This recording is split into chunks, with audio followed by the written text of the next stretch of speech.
Hello and welcome to Walk the Talk. I am Shekhar Gupta in front of Gandhi Samadhi in Delhi, and my guest today, well, it's a very proud privilege to have the world's greatest Zen master, teacher, preacher, author, poet, a healer of minds and soul, and above all, the master of walking meditation, Thich Nhat Hanh. Welcome to Walk the Talk. Thank you. It's wonderful to have you on the show. We stand in front of Gandhi. I remember from reading that when you corresponded with Martin Luther King, he invoked Gandhi's way with you. How relevant is the Mahatma today?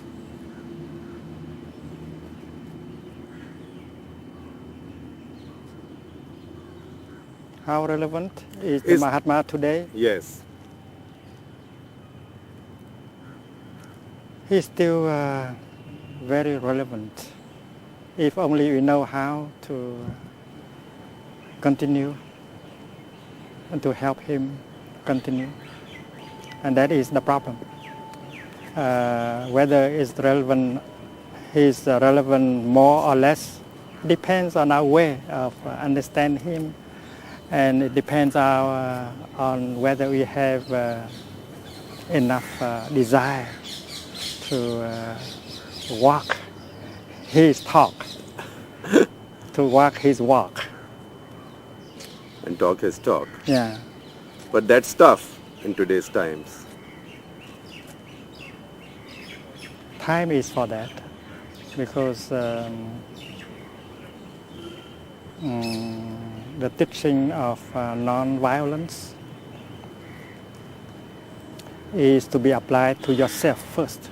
But you think he's as relevant today as he was in the 30s and the 40s or during the Vietnam War when you and Martin Luther King had those conversations, and now? I believe that he is still relevant enough. Right. And if we can help him, he's become more relevant, because he said that even after the dissolution of his body, his spirit continued to grow. And to grow by what ways? We who continue him, we have to help him to continue to grow.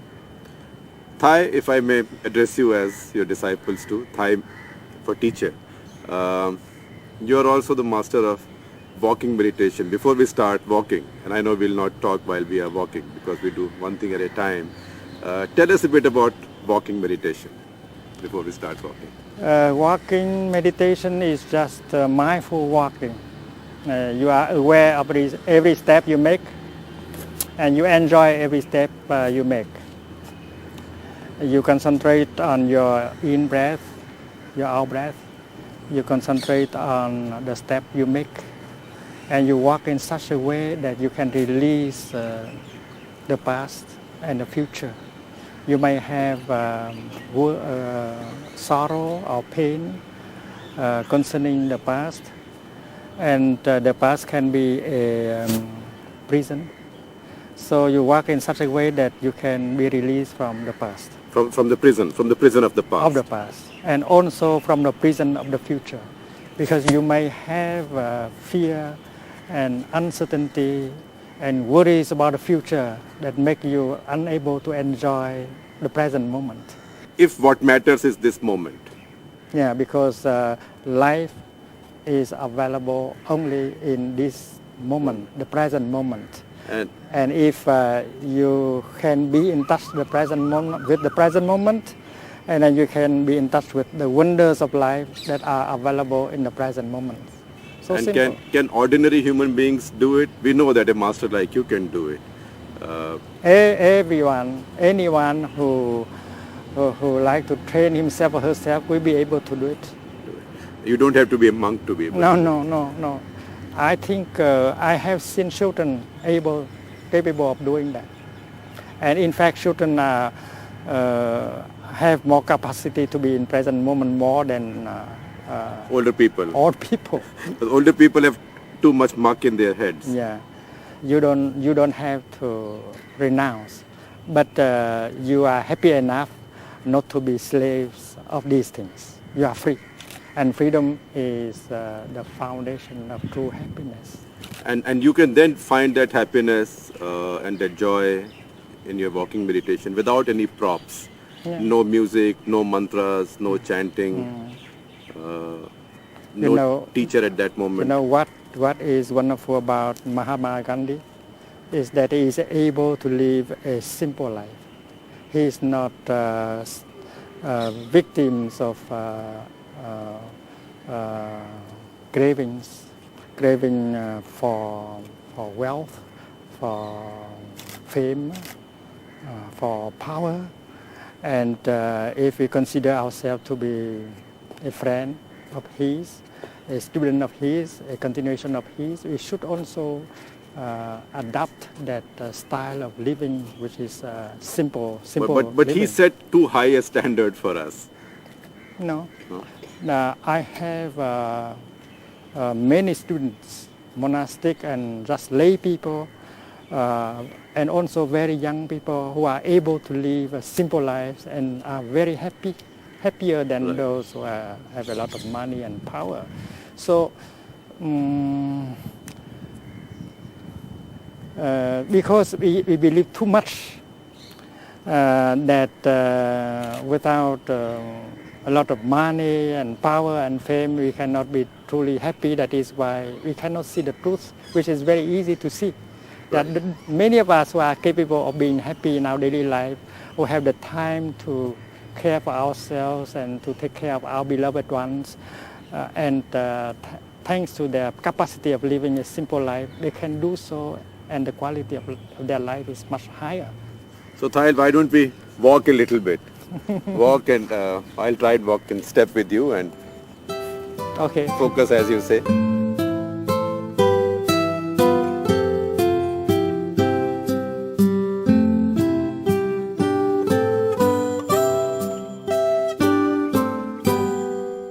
If I may ask you, since you started this,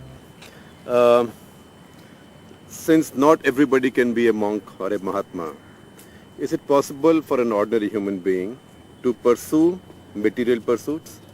As you said, money, pleasures of life, power, building economies, companies, markets, governments, and yet, as you say, lead a life of mindfulness as well. Can you Well- have the best of both worlds?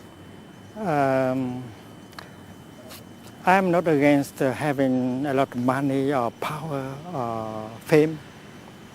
If you are a free person, and these things can be very helpful. So I'm not against these things. I'm against the case where you become slave, Yes. victims of this. Because I have seen many people with plenty of money and power and fame, and they suffer very deeply. So we should look around and recognize that fact, that happiness is largely a matter of the mind. This is what Gandhiji said. Well, we see today so many powerful CEOs in America suffering, after having made all the money. They made money even though their companies have sunk. And I can bet they are not the happiest people. And even after they are able to got a lot of money, they don't think that that's enough. Yes. So they continue, there's no end to it. And by running like that, they don't have the time to live and to take care of themselves and to take care of their beloved ones.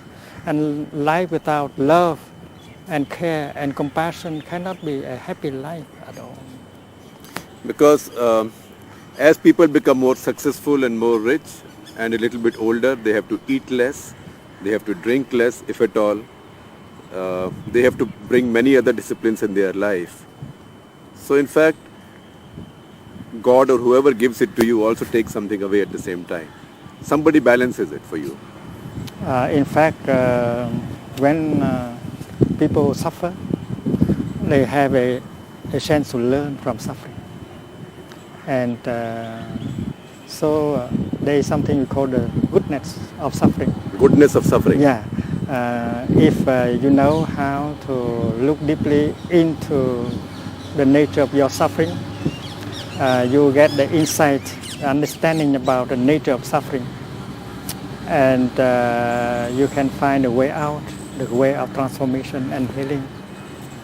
And but you don't need more suffering. You have enough suffering. The essential is that you are capable of learning from suffering. Only Thich Nhat Hanh can say you have enough suffering with the laughter. Anytime you mention the word suffering, you laugh. Suffering to happiness is like the mud and the lotus flower. Like the mud and the lotus flower. Because lotus flower cannot grow on marble; they have to grow on lotus. On mud. On mud, on mud, if we don't suffer, how can we understand and we can be compassionate? How can we love? And how can we understand someone else's suffering? Yeah, that's right. So looking at your own suffering and looking into the suffering of other people, you understand, and from that understanding, you accept, you are compassionate. And that is the foundation of your happiness, understanding and compassion. And that is why we need the mud to grow lotus. We need some suffering, not a lot of suffering, in order to grow our happiness. Thai, if I can push the envelope on this, have you learned from your suffering? Sure. And I have learned from my suffering. I have learned from the suffering of my country, my people. I have learned from the suffering of the people in the world. And I am thankful to that. My practice is not to run away from suffering. My practice is looking deeply into the nature of suffering and learn from it. Will you give us some examples of you learning from your suffering?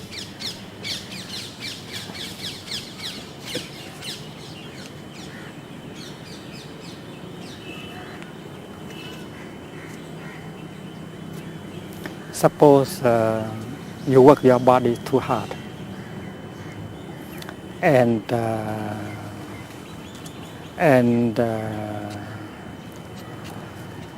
if you have the time to get in touch with your body, you recognize that there is suffering in your body. There is tension, there is stress, there is pain, and you know that you should conduct your daily life in such a way for not accumulating more stress, more tension, more pain in your body. So because you have suffered in your body, you learn from that suffering. You can bring it down. And you can change your way of life in order to not to get more suffering into yourself. And when you are able to do that, you can help other people to do the same.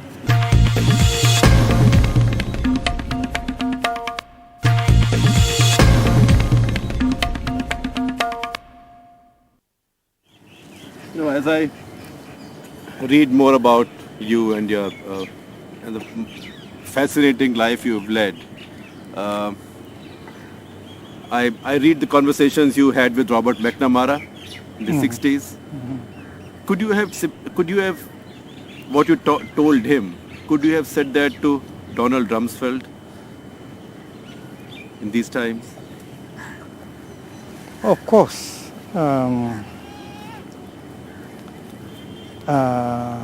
Senator John McCain, before I could go back to Vietnam after 40 years, he wrote a letter to the government of Vietnam urging them to allow me to go home. And Senator McCain wrote that? Yeah. Even if I did not ask him to do so. Right. And when I met him again in his office in Washington, D.C., I said that, well, what you are doing in Iraq is exactly what you have done in Vietnam. It does not seem that America has learned from the suffering in Vietnam. He was very shocked. But I believe that he has, from that time on, he has reflected on that. And I learned that a few days later, he said something reflecting that kind of insight. So again, the problem is whether you can learn from the suffering in the past. You often say that it's not important what you tell somebody, more important thing is to listen to what they say. And I remember you spoke in New York couple of weeks after 9/11, and you were asked if you met Osama bin Laden, what will you tell him? And you said, I will first listen to him. Now, we have a situation in India. People are scared, people are angry, we are having this rash of bombings. And people are also angry because they now believe that people who are carrying out the bombings are not coming from another continent. They are our own brothers from our own country. Aren't you setting too high a standard for them? Can these people who are suffering, be told to listen to those who are attacking them? Well, there are those who are victims of violence, of terrorism, but the terrorists themselves also are victims. They are victims of information, the kind of information they have got. They are victims of their own perceptions. And that is why it's very important that we try to understand them, to understand the terrorists or the people who are about to become terrorists. Right. Because many terrorists come from good families with high education, Right. but because they have got the kind of information, They are angry. The kind of information, the kind of perceptions that are not very helpful to them. That is why they get angry, they get violent, and they want to punish. And that is why they need to be helped and not to be punished. And helping them is one of the ways to help them is to allow them to speak out. There are those in the country who believe that they are victims of discrimination and injustice. And basing on that kind of belief, they have tried to do something, but so far they have not succeeded. No one has listened to them. No one has tried to do something for them. And that is why they have recourse to violence, to terrorism. Thai, I know you have a very busy schedule in India. Yes. I can't let you go away without explaining to us, complete illiterates, the idea of mindfulness. Mindfulness is a kind of energy that allows you to be aware of what is going on in the present moment. And everyone has the seed of mindfulness. Even that seed is very small. But if you practice mindful breathing, mindful walking, mindful acting, and then we water that seed every day and become important seed. And every time we touch that seed of mindfulness, we have the energy of mindfulness that help us to go home to the present moment, to be fully alive, and to take care of what is happening in the present moment. So mindfulness is the heart of the practice of meditation. I think any tradition, spiritual tradition in the world has mindfulness as the core of practice. Only they may use other words, but this is it. Mindfulness is the energy of being alive, being present in order to take care. Now, if you allow me to say this, I think a lot of the teachers and masters would give you the same message, but very few can give it in as simple a way as you do, and that's why your presence brings so much solace wherever you are. So we are so grateful you are in India. I hope you come again. And to that extent, I think it's so much better that you are now a citizen of the world than just being the citizen of your own country. We all own you. Thank you and very we all much. Need you. Thank you for very your much for your hospitality. time, and I hope we see you in India again and for much longer. Thank you.